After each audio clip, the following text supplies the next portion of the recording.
हमले में इजराइल का हेलीकॉप्टर तबाह हो गया और इस हेलीकॉप्टर में 50 इजरायली सैनिक सवार थे।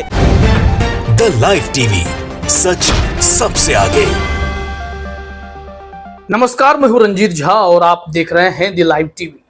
फिलिस्तीन और इजराइल की जंग को लेकर लगातार अपडेट्स सामने आ रहे हैं। इस वक्त एक और बड़ी खबर सामने आई है कि हमास ने सेना से भरे इजरायली हेलीकॉप्टर को हवा में मार गिराया है। जानकारी मिल रही है कि उस हेलीकॉप्टर में 50 इजरायली सैनिकों के बैठने की क्षमता थी और उसमें 50 इजरायली सैनिक थे और सब के सब मारे गए हैं, ऐसा दावा भी किया जा रहा है। इस संबंध में TV9 भारतवर्ष की ओर से यह दावा किया जा रहा है कि हमास ने इजराइल के सैन्य हेलीकॉप्टर को हवा में मार गिराया है और 50 सैनिक मारे गए हैं। देखिए यहाँ पर क्या कुछ जानकारी मिल रही है। इजराइल पर किस तरह से हमास का जो हमला वो हुआ है, दरअसल हमास ने इजरायली हेलीकॉप्टर पर निशाना लगाया। हमले में इजराइल का हेलीकॉप्टर तबाह हो गया और इस हेलीकॉप्टर में 50 इजरायली सैनिक सवार थे। ये तस्वीर आपके सामने, क्रैश हुआ यह हेलीकॉप्टर इस हमले में। और तो सुन लिया आपने, यहाँ पर जो यह दावा किया जा रहा है, इसके मुताबिक हमास के लड़ाकों ने इजराइल का पसीना छुड़ा रखा है। अमेरिका और यूरोप की ताकत पाने के बावजूद भी इजराइल जो सपना पाल रहा है कि वो गाजा पट्टी को मुर्दा घाट में तब्दील कर देगा, शमशान बना देगा, लेकिन उसके सपने पर हमास के लड़ाके यहां पानी फेर रहे हैं। आपको बता दें कि अक्सर यह कहा जाता है कि जंग हथियारों से नहीं, हौसले से लड़े जाते हैं और इस वक्त फिलिस्तीन इजराइल के मुकाबले कमजोर जरूर है, लेकिन अपने हौसले से इजराइल के होश उड़ाए हुए है। ठीक उसी तरीके से आप समझ सकते हैं जैसे रूस और यूक्रेन की लड़ाई में यूक्रेन कमजोर था, हालांकि उसे अमेरिका मदद करता रहा, लेकिन यूक्रेन डटा रहा है। अब यहां पर तो स्थिति ऐसी हो गई है कि इजराइल की मदद अमेरिका ने की तो रूस भी नाराज हो गया और गाजा पट्टी पर हमले की निंदा कर रहा है। कह रहा है कि अगर इजराइल की मदद अमेरिका ने बंद नहीं की तो हम भी गाजा के तरफ से हमला शुरू कर देंगे, यानी हमास और फिलिस्तीन का साथ रूस दे देगा। और इस वक्त जिस तरीके से ग्राउंड से ऑपरेशन की तैयारी इजरायलियों ने शुरू की है, उसको लेकर भी अंतरराष्ट्रीय स्तर पर चर्चा छिड़ गई है। इजरायली सेना ने भारी संख्या में टैंकों को बॉर्डर के पास खड़ा कर दिया और अल्टीमेटम दे दिया कि गाजा में रहने वाले लोग उत्तरी गाजा का क्षेत्र छोड़कर चले जाएं, यहां हम तबाही का मंजर दिखाने वाले हैं। यानी कि अगर लोग नहीं गए तो मासूम हो, बुजुर्ग हो, महिलाएं हो, सबको ये लोग मार गिराएंगे, हैवानियत की सारी हदें पार करेंगे। अब लेकिन खबर यह है कि कैसे इजरायली सेना के हेलीकॉप्टर को सेना सहित हमास ने हवा में मार गिराया है। इसको लेकर हो सकता है कई लोग निंदा करें, लेकिन यहां ध्यान देने वाली बात यह है कि इजराइल ने तमाम युद्ध नियमों का ही उल्लंघन कर दिया है। ये तो फिर भी युद्ध के अंतर्गत है कि आप हवा में हेलीकॉप्टर उड़ा रहे हैं, जंग तो जारी है। लेकिन इजराइल ने क्या किया? इजराइल ने व्हाइट फास्फोरस से बॉम्बिंग शुरू कर दी। इजराइल के इस हरकत को यूएन ने बहुत ही सलीके से देखा होगा, क्योंकि यह बैन है, यह होना ही नहीं चाहिए। यह बहुत ही खतरनाक हथियार है। इसका अगर प्रयोग किया जाता है तो समझिए कि 815 डिग्री सेल्सियस की गर्मी पैदा हो जाती है। किसी इंसान को छू भी जाए तो खाल निकल जाता है, हड्डियां गल जाती हैं। अब हमास के लड़ाकों ने ऐसी स्थिति में भी हिम्मत नहीं हारी है। इन लोगों ने जवाबी कार्रवाई की है, इजराइल को माकूल जवाब दिया है। उनके सैन्य हेलीकॉप्टर को धराशायी करके बता दिया है कि हौसले तो हमारे अभी भी बुलंद हैं। हालांकि फिलिस्तीन की मदद के लिए अब दुनिया के कई देश एक साथ आ गए हैं, खड़े हो गए हैं और कहा है इजराइल से जंग रोको, नहीं तो हमला हम भी करेंगे। ईरान और लेबनान ने तो इनके ऊपर अटैक कर ही दिया है। इजराइल चौतरफा इस वक्त घिरा हुआ है। कई लोगों का मानना है कि इजराइल ने जिस तरीके से फिलिस्तीन को दबाने की लगातार कोशिश की है, उस पर कब्जा जमाने की कोशिश की है, ऐसे परिस्थिति में कहीं ना कहीं तो इस तरीके का आपको इफेक्ट देखना ही था।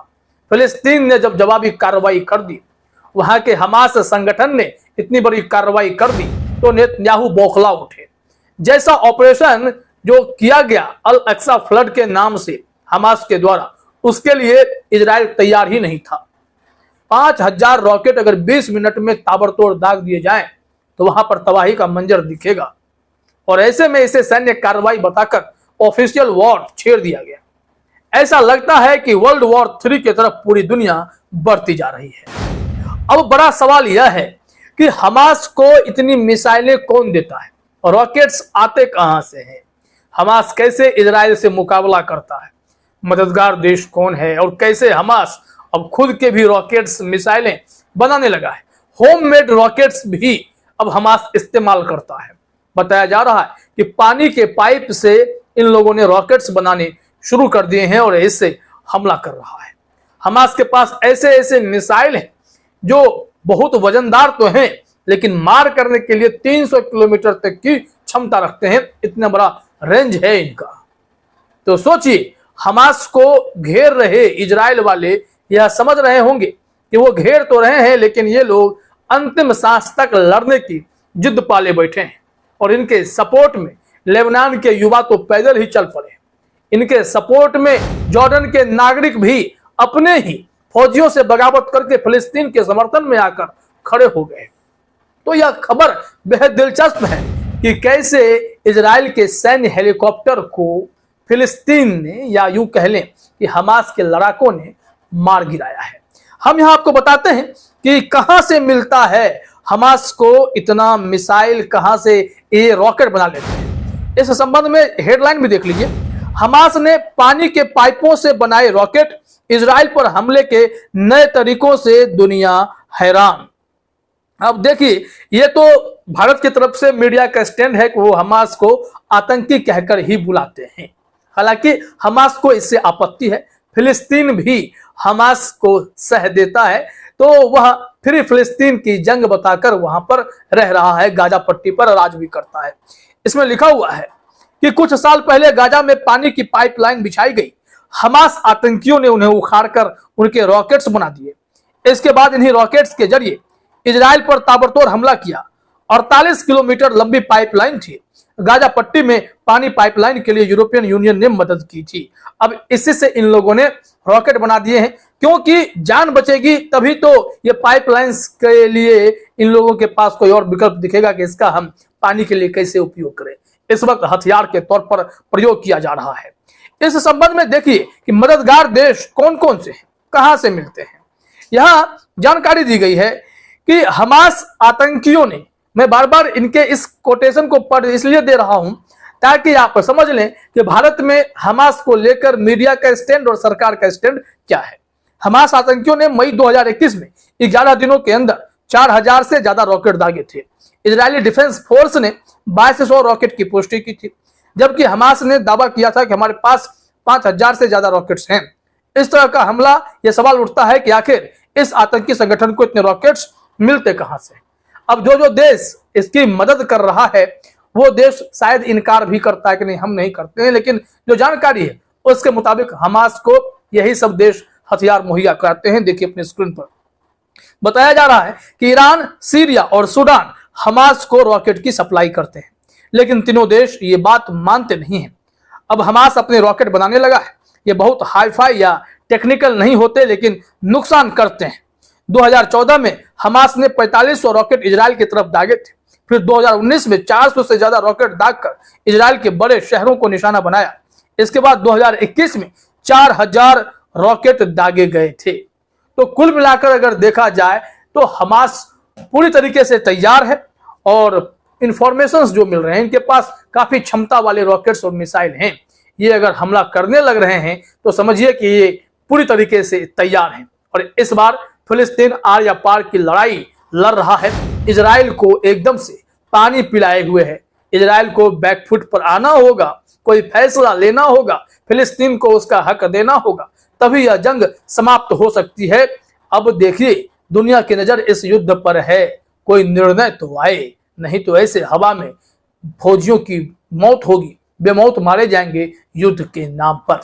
फिलहाल इस वीडियो में इतना ही। आप सभी का हमसे जुड़ने के लिए बहुत बहुत धन्यवाद। द लाइव टीवी, सच सबसे आगे।